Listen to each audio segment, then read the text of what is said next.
Hello student, आज हम class 8 के अध्याय 5 न्यायपालिका के बारे में पढ़ेंगे।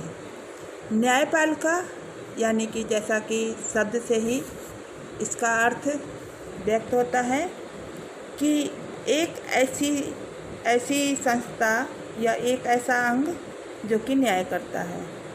किसी भी देश के शासन के 3 प्रमुख अंग होते हैं: कार्यपालिका, विधायिका और न्यायपालिका। तीनों जो है स्वतंत्र होते हैं अपने अपने क्षेत्र में। तो इस हमारे देश में कानून का शासन चलता है, ठीक है। और कानून का शासन चलता है, इसका मतलब यह है कि सभी कानून सभी लोगों पर समान रूप से लागू होते हैं और जब किसी कानून का उल्लंघन किया जाता है तो एक निश्चित प्रक्रिया अपनाई जाती है। कानून के शासन को लागू करने के लिए हमारे पास एक न्याय व्यवस्था होती है। उस व्यवस्था में बहुत सारी अदालतें होती हैं जहां नागरिक न्याय के लिए जा सकते हैं। सरकार का अंग होने के नाते न्यायपालिका भी भारतीय लोकतंत्र की व्यवस्था बनाए रखने में अहम भूमिका निभाता है। हमारे देश की न्यायपालिका जो है वो एक स्वतंत्र न्यायपालिका है। अब न्यायपालिका की क्या भूमिका है और कैसे न्यायपालिका कार्य करती है, इसके बारे में हम पढ़ेंगे। तो अदालतें क्या होती हैं? न्यायपालिका की भूमिका होती है, न्यायपालिका में अदालतें होती हैं तो अदालतें बहुत सारे मुद्दों का फैसला सुनाती हैं। वे ये तय कर सकती हैं कि शिक्षकों को विद्यार्थियों की पिटाई नहीं करनी चाहिए। वे राज्यों के बीच नदियों के पानी के बंटवारे का फैसला भी दे सकती हैं। वे किसी अपराध के लिए लोगों को सजा भी दे सकती हैं। तो न्यायपालिका के कार्यों को निम्न भागों में विभाजित किया है। पहला क्या है? विवादों का निपटारा। न्यायिक व्यवस्था नागरिक व सरकार, 2 राज्य सरकारों, केंद्र व राज्य सरकारों के बीच पैदा होने वाले विवादों को हल करने की क्रियाविधि मुहैया कराती है। यानी कि विवाद चाहे वो नागरिकों का हो, नागरिक या सरकार के बीच में हो, या 2 राज्य सरकारों के बीच में हो, या राज्य सरकार या केंद्र के बीच में हो, उसका निपटारा अदालतें करती हैं। दूसरा है न्यायिक समीक्षा। संविधान की व्याख्या का अधिकार मुख्य रूप से न्यायपालिका के पास ही होता है। इस नाते यदि न्यायपालिका को ऐसा लगता है कि संसद द्वारा जो भी पारित किया गया कानून है वो संविधान के आधारभूत ढांचे का उल्लंघन करता है तो वह इस कानून को रद्द भी कर सकती है। इसे ही हम न्यायिक समीक्षा कहते हैं। कानून की रक्षा, मौलिक अधिकारों का क्रियान्वयन। अगर देश के किसी भी नागरिक को ऐसा लगता है कि उसके मौलिक अधिकारों का उल्लंघन हुआ है तो वह सर्वोच्च न्यायालय या उच्च न्यायालय में जा सकता है।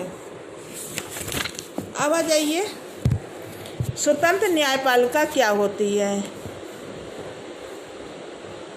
अब इसमें एक उदाहरण दिया है कि कल्पना कीजिए आप, या फिर आप उदाहरण ले सकते हैं, कोई एक ताकतवर नेता है, ठीक है, उसने आपकी ज़मीन पर कब्जा कर लिया है। तो एक ऐसी व्यवस्था में रहते हैं, आप उस राज्य में रहते हैं जहाँ पर कि न्यायाधीश को उसके पद से हटाया जा सकता है। किसी न्यायाधीश को उसके पद से नेता हटा सकता है या उसका तबादला करा सकता है। अब आप इस मामले को यदि आप अदालत में ले जाते हैं तो जो न्यायाधीश होगा तो वो नेता की ही तरफदारी करेगा, क्योंकि उसके ऊपर उसका जो है नेता का न्यायाधीश पर नियंत्रण होता है। तो जब न्यायाधीश उस नेता के बारे में कोई भी फैसला सुनाएगा तो उसके पक्ष में ही सुनाएगा। लेकिन हमारे देश में ऐसा नहीं है। भारतीय संविधान इस तरह की दखलंदाजी को स्वीकार नहीं करता है, इसलिए हमारे संविधान में न्यायपालिका को पूरी तरह से स्वतंत्र रखा गया है। इस स्वतंत्रता का एक पहलू है शक्तियों का बंटवारा। जैसे कि आपने इससे पहले अध्याय में पढ़ा था कि जो हमारे संविधान जो है का एक बुनियादी पहलू है, इसका मतलब है कि विधायिका और कार्यपालिका जैसी सरकारों की अन्य शाखाएं न्यायपालिका में दखल नहीं दे सकती। यानी कि विधायिका और कार्यपालिका है वो न्यायपालिका में दखल नहीं दे सकती है और ना ही वे सरकार की ओर से काम करती हैं। तो न्यायपालिका को ये स्वतंत्र अदालतों की जो है वो क्या होती है, ताकत होती है, क्योंकि न्यायपालिका के ऊपर ना तो कार्यपालिका का अधिकार होता है और ना ही विधायिका का अधिकार होता है। तो इसके आधार पर विधायिका और कार्यपालिका द्वारा शक्तियों के दुरुपयोग को रोकती हैं। न्यायपालिका देश के नागरिकों के मौलिक अधिकारों की रक्षा में अहम भूमिका निभाती हैं। अब भारत में जो अदालतें हैं उनकी संरचना कैसी है? भारत में अदालतों की संरचना 3 स्तर की है। सबसे पहले सर्वोच्च न्यायालय है, फिर उच्च न्यायालय है, फिर जिला अदालत है। सबसे निचली अदालत जो है वो जिला अदालत है। जिला अदालत में बहुत सारे और भी उसके नीचे बहुत सारी अदालतें होती हैं। अब आप सोचेंगे कि सबसे पहले जो है वो कहाँ पर जो है सबसे पहले न्यायालयों की स्थापना कब की गई थी? तो उच्च न्यायालय की स्थापना सबसे पहले 1862 में कलकत्ता, बम्बई और मद्रास में इन तीनों जगह की गई थी। दिल्ली उच्च न्यायालय का गठन 1966 में हुआ था। आज देश भर में 25 उच्च न्यायालय हैं। बहुत सारे राज्यों के अपने उच्च न्यायालय हैं, जबकि पंजाब और हरियाणा का एक साझा उच्च न्यायालय जो कि चंडीगढ़ में है। और पूर्वोत्तर राज्य असम, नागालैंड, मिजोरम और अरुणाचल प्रदेश के लिए गुवाहाटी में ही एक उच्च न्यायालय रखा गया है। 1 जनवरी और जनवरी 1919 में आंध्र प्रदेश और तेलंगाना में अलग अलग उच्च न्यायालय हैं। ज़्यादा से ज़्यादा लोगों के नज़दीक पहुंचने के लिए उच्च न्यायालय की राज्य के अन्य हिस्सों में खंडपीठ भी स्थापित की गई है। तो इस प्रकार हमारे देश में एकीकृत न्यायिक व्यवस्था है। इसका मतलब यह है कि ऊपरी अदालतों के फैसले नीचे की अदालतों को मान्य होते हैं। इस एकीकरण को समझने के लिए अपील की व्यवस्था को देखा जा सकता है। अगर किसी व्यक्ति को ऐसा लगता है कि निचली अदालत द्वारा किया गया फैसला सही नहीं है, तो वह उससे ऊपर की अदालत में अपील कर सकता है। अब हम पढ़ेंगे कि सन 1983 में 3 आरोपियों ने अपने फैसले के खिलाफ उच्च न्यायालय में अपील दायर कर दी थी। तो दोनों तरफ के वकीलों के तर्क सुनने के बाद उच्च न्यायालय ने फैसला लिया कि जो भी फैसला लिया उस पे अदालत ने तीनों को फैसला लिया गया और उच्च अदालत ने तीनों को बरी कर दिया। तो 1985 में तो इस प्रकार किसी भी अपील को देखकर अगर निचली अदालत में देखते हैं कि उनके सही अगर न्याय नहीं हुआ है तो उच्च न्यायालय में उसके खिलाफ वो अपील दायर कर सकते हैं। तो इसी को हम कहते हैं एकीकृत न्यायालय। सन 1950 तो जो फैसला उच्च न्यायालय देगा उसे निचली अदालत को मानना पड़ेगा। 1985 में सर्वोच्च न्यायालय ने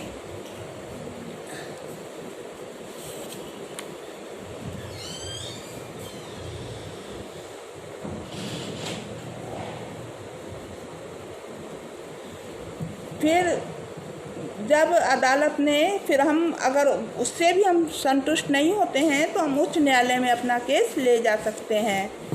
अब इसके बाद हम पढ़ेंगे विधि व्यवस्था की शाखाएं कौन कौन सी हैं। तो इसकी शाखाएं जो हैं 3 होती हैं, फौजदारी होती है और दीवानी होती है। फौजदारी और दीवानी 2 अदालतें होती हैं। इसमें फौजदारी में क्या क्या होते हैं, दीवानी में कौन कौन से मुकदमे सुने जाते हैं। तो जितने भी आपराधिक मामले होते हैं वो फौजदारी के अंतर्गत सुने जाते हैं और जितने भी जो है वो हमारी संपत्ति या फिर भूमि से जायदाद से संबंधित जितने भी मामले होते हैं वो दीवानी या सिविल लॉ में सुने जाते हैं। तो इन दोनों में क्या क्या अंतर हैं, तो इनके अंतर भी आप लोगों को समझ लीजिए। फौजदारी ये ऐसे क्रियाओं से संबंधित होते हैं जिन्हें कानून में अपराध माना जाता है, जैसे कि चोरी, दहेज के लिए किसी भी स्त्री को तंग करना, हत्या करना, ये सब फौजदारी में आते हैं। कानूनों में विशेष रूप से अधिकारों के उल्लंघन या अवहेलना से होता है, जैसे कि ज़मीन की बिक्री, चीज़ों की खरीदारी, किराया, तलाक, ये सब दीवानी के अंतर्गत आते हैं। फौजदारी में इसमें सबसे पहले आमतौर पर प्रथम सूचना या रिपोर्ट जो है FIR दर्ज कराई जाती है। इसके लिए पुलिस अपराध की जांच करती है और अदालत में केस फाइल करती है। फिर अगर व्यक्ति दोषी पाया जाता है तो उसे जेल भेजा जाता है, जुर्माना किया जाता है। लेकिन दीवानी में होता है प्रभावित पक्ष की ओर से न्यायालय में ही याचिका दायर की जाती है। अगर मामला किराए से संबंधित होता है तो मकान मालिक व किराएदार मुकदमा दायर कर सकते हैं। अदालत राहत की व्यवस्था करती है। उदाहरण के लिए अगर मकान मालिक और किराएदार के बीच कोई विवाद है तो अदालत यह आदेश दे सकती है कि किराएदार मकान को खाली करे और किराया चुकाए। अब ये आपको अंतर समझ में आ गया होगा कि उसमें हमें सबसे पहले FIR दर्ज करानी होती है, फिर पुलिस मुकदमा दर्ज करती है, फिर उसको अदालत में ले जाती है। लेकिन ऐसा दीवानी में नहीं होता है। अब दूसरा क्या है, क्या हर व्यक्ति आगे क्या है कि क्या हर व्यक्ति अदालत की शरण में जा सकता है? तो भारत के सभी नागरिक देश के न्यायालय की शरण में जा सकते हैं। इसका यह अर्थ है कि प्रत्येक नागरिक को अदालत के माध्यम से न्याय मांगने का अधिकार है। न्यायालय हमारे मौलिक अधिकारों की रक्षा में महत्वपूर्ण भूमिका निभाते हैं। अगर किसी नागरिक को ऐसा लगता है कि इसके मौलिक अधिकारों का उल्लंघन हो रहा है तो वह न्याय के लिए अदालत में जा सकता है। अदालत की सेवाएं सभी के लिए उपलब्ध हैं। लेकिन क्या आप सोचते हैं कि गरीबों के लिए अदालत में जाना बहुत अधिक मुश्किल भरा काम होता है? क्योंकि कानूनी प्रक्रिया में न केवल पैसा बल्कि कागजी कार्रवाई की ज़रूरत पड़ती है, बल्कि इसमें समय भी बहुत लगता है। अगर कोई व्यक्ति गरीब है, पढ़ा लिखा नहीं है, उसका पूरा परिवार दिहाड़ी मजदूरी ही करता है तो अदालत में जाने इंसाफ पाने की उम्मीद उसके लिए बहुत मुश्किल होगी। इसी बात को ध्यान में रखते हुए सन 1980 में सर्वोच्च न्यायालय ने जनहित याचिका की व्यवस्था विकसित की। इस तरह सर्वोच्च न्यायालय ने न्याय तक ज़्यादा से ज़्यादा लोगों की पहुंच स्थापित करने का प्रयास किया। न्यायालय ने किसी भी व्यक्ति या संस्था को ऐसे लोगों की ओर से जनहित याचिका दायर करने का अधिकार दिया जिनके अधिकारों का उल्लंघन हो रहा है। यह याचिका उच्च न्यायालय या सर्वोच्च न्यायालय में दायर की जा सकती है। तो न्यायालय ने कानूनी प्रक्रिया को बहुत ही सरल बना दिया गया है। अब सर्वोच्च न्यायालय उच्च न्यायालय के नाम भेजे गए पत्र या टेलीग्राम को भी जनहित याचिका माना जा सकता है। क्या आप जानते हैं कि जो स्कूलों में, सरकारी स्कूलों में जो मिड डे मील दिया जाता है उसकी व्यवस्था भी एक जनहित याचिका के फलस्वरूप ही की गई थी। अब हम पढ़ते हैं कि आम आदमी की पहुंच जो है वो अदालत तक हो, इसके लिए क्या अदालतें नागरिकों के मौलिक अधिकारों की व्याख्या में एक महत्वपूर्ण भूमिका निभाती है। संविधान के अनुच्छेद 21 की व्याख्या करने के बाद यह कहा गया है कि जीवन के अधिकार में भोजन का अधिकार भी शामिल होता है। इसलिए अदालत ने राज्य को आदेश दिया है कि वह दोपहर के भोजन की योजना यानी कि मिड डे मील सहित सभी लोगों को भोजन मुहैया कराने के लिए आवश्यक कदम उठाए। लेकिन अदालत के कुछ फैसले ऐसे भी होते हैं जिन्हें लोग आम आदमी के लिए नुकसानदेह मानते हैं। उदाहरण के लिए गरीबों के आवास अधिकार जैसे मुद्दों पर काम करने वाले कार्यकर्ता का मानना है कि बस्ती झुग्गी झोपड़ियों की देखभाल करने के बारे में अदालत द्वारा दिए गए हाल में फैसले पुराने फैसलों के विरुद्ध हैं। हाल के फैसलों में झुग्गी झोपड़ियों को शहर में घुसपैठियों की तरह देखा जा रहा है, जबकि पहले फैसले में क्या था कि झुग्गी झोपड़ियों की आजीविका बचाने का प्रयास किया जा रहा था। तो कुछ फैसले ऐसे होते हैं जो कि ऐसा लगता है कि ये हमारे देश के विकास के विरुद्ध काम हो रहा है। तो लोकतांत्रिक भारत में न्यायपालिका ने एक महत्वपूर्ण भूमिका निभाई है। न्यायपालिका ने कार्यपालिका और विधायिका की शक्तियों पर अंकुश लगाया है और नागरिकों के अधिकारों की सुरक्षा की है। तो इस प्रकार से इस चैप्टर में पूरी न्याय व्यवस्था हमने आपको संक्षेप में बता दी है। और जब आप ये वीडियो देखें तो सबसे पहले अपनी पुस्तक को खोलकर और लेसन अध्याय 5 न्यायपालिका आगे खोल के रख लें तो ये आपको चैप्टर अच्छे से समझ में आएगा।